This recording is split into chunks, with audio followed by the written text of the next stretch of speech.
Alors,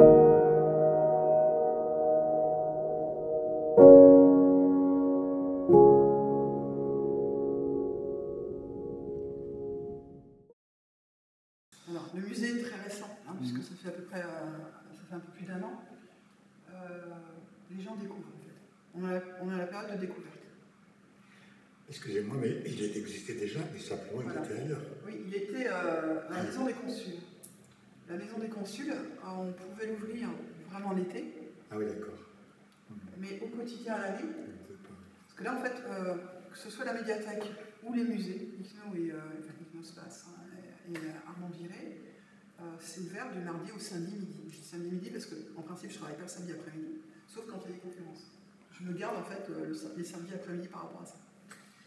Et donc ça permet aux gens, tout public, de venir. Vous êtes tout seul, on ouvre le musée, c'est pas un souci.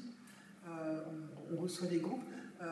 Les groupes, on aime bien le savoir à l'avance, parce que dans ces cas-là, j'essaye d'avoir Michel Dutrieux pour une visite commentée. On s'organise différemment. Avec l'association du lycée Le Denon, on reçoit aussi des scolaires ou hors scolaires.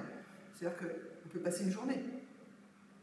On commence par nos musées, il fait beau, on va aller pique-niquer à l'Oppidum où on a les tables et vous avez le site à côté. Ça fait une belle journée pour un groupe. Depuis peu, sur la commune, on a aménagé l'écluse avec la possibilité d'arrêter un bus juste à côté du musée de la Planète des Moulins, vraiment à côté. Donc on peut recevoir des bus aujourd'hui. Ça paraît anodin, mais pas tant que ça.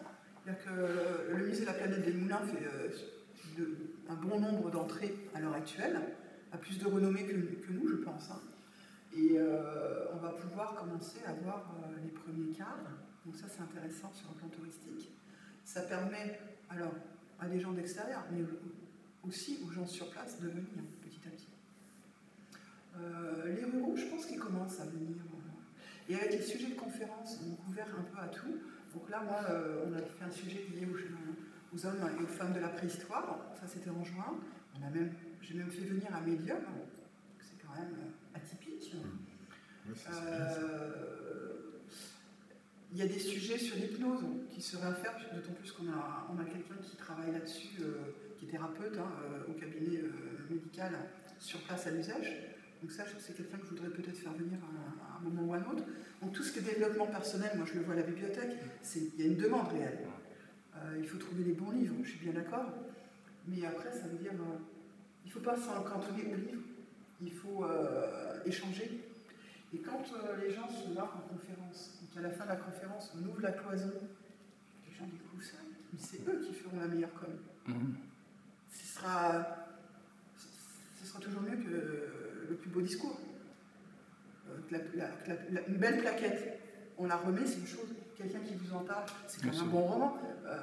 Un roman que vous avez aimé, vous allez le vendre, entre guillemets. Non, mais c'est ça, quoi. Donc je pense que, quel que soit le sujet... Donc c'est pas un musée qui peut faire peur aux gens en disant non, c'est pas le lieu pour moi, j'ai pas le niveau culturel requis, etc. Donc, voilà. Non. On en parlait l'autre jour ensemble quand on était à l'ICNOSpace. Par rapport aux dinosaures, alors les dinosaures ont véhiculé une image très négative pendant plusieurs décennies. Des animaux bêtes, lents, qui sont restés quand même 160 millions d'années sur Terre. Faites mieux. Mal parlé. Et en étudiant en fait ces grands ou petits dinosaures, on se rend compte en fait qu'on peut être humble aussi. Et on a tout à apprendre d'eux. Et c'est en fait la même chose avec ce qui nous entoure. On a des choses à apprendre des hommes qui ont eu en main les silex ou les poteries, quelle que soit l'époque et quel que soit l'endroit. On a la chance d'avoir tout ça de notre région. Et en fait, à chacun de nous, qu'on soit ou pas originaire du Lot, peu importe, à nous il faut qu'on se l'approprie. Ça nous permet d'avoir une réflexion sur notre temps. Oui, tout à fait. Je pense qu'il y a une belle leçon de tout ça à avoir. Pareil, il y a plusieurs années, j'avais beaucoup aimé l'intervention de Clément Bouscarel, qui est conteur. vous connaissez sans doute, parce qu'il n'est pas loin de Gourdon, je crois. Oui, il est sur le causse, là. Oui, il est sur les hauteurs. Et qui s'intéresse beaucoup à la nature, qui était venu avec son chien, sa chienne, il est berger, il est comptable. C'est deux métiers proches, en fait. Et ben, ici, c'est pareil, en fait. Quand vous arrivez ici, vous allez vous approprier les objets, parce que c'est notre patrimoine. Et c'est vrai que parler des hominines, c'est très compliqué, a priori. Mais c'est intéressant de voir qu'il y avait ça dans notre région à un moment donné. Et puis, c'est une façon de continuer notre vie, mais avec un autre regard. Un regard bienveillant sur les pierres anciennes ou pas, sur les coquillages qu'il y a dans la rivière à l'heure actuelle, sur toute la nature, la faune. Là, en ce moment, il y a des migrateurs qui passent. C'est assez... je suis toujours en admiration, d'année en année. Bon, c'est chacun, quoi. Mais c'est vrai, ils sont de passage, mais bon, j'espère qu'ils repasseront avec un groupe aussi important. Dans le domaine de la paléonto, dans le domaine des dinosaures, il y a beaucoup de questions sans réponse, et ça fait du bien aussi. Ça, c'est important. Donc je pense que, non, ces musées, quels qu'ils soient, en fait, ils sont à portée de tous. Et on aura toujours un regard, même si on n'en retire rien et qu'on trouve que c'est beau, eh ben, c'est déjà énorme. Et moi, je trouve que ça, c'est déjà ma mission accomplie. Et à la portée, c'est pas quelque chose qui est réservé à une élite. Et on a des vieilles vitrines, vous voyez, autour de nous. Et donc, c'est accessible aux personnes à mobilité réduite. Ça, c'est important aussi, contrairement à l'ICNO. Donc ça, c'est déjà bien. C'est-à-dire que dans la rue, on a le parking, on a quelques places pour ces personnes, on a les sanitaires et on a le musée.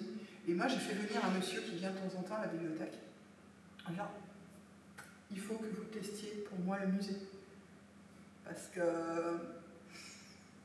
tant qu'on n'est pas confronté directement à ça, on ne peut pas se rendre compte. Et lui me dit, c'est super, parce que les vitrines étant assez vieilles, les étiquettes sont à sa portée aussi.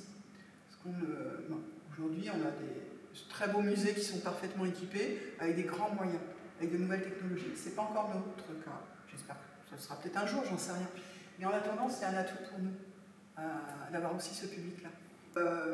Il y a des objets que nous avons en réserve, tant à l'ICNO que pour le musée archéo Armand-Viré, qu'on peut palper, oui. Ouais. Et là, c'est intéressant d'avoir leur regard, parce que c'est tout aussi riche.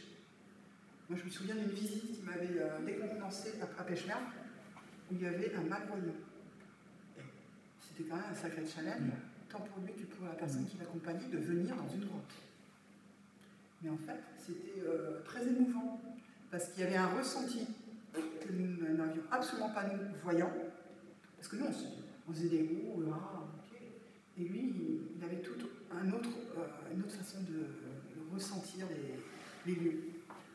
C'était beaucoup plus riche. Oui, la température, le son, etc., que nous, on oublie complètement. Et le passage des chauves-souris dans une pièce beaucoup plus grande. Qui lui, il entend. Ouais, c'est ça. Donc, c'est pour ça. On a tous à apprendre les uns des autres. On le sait. On le lit, mais maintenant, il faut l'appliquer. Donc ici, c'est un lieu d'apprentissage. Voilà, monsieur.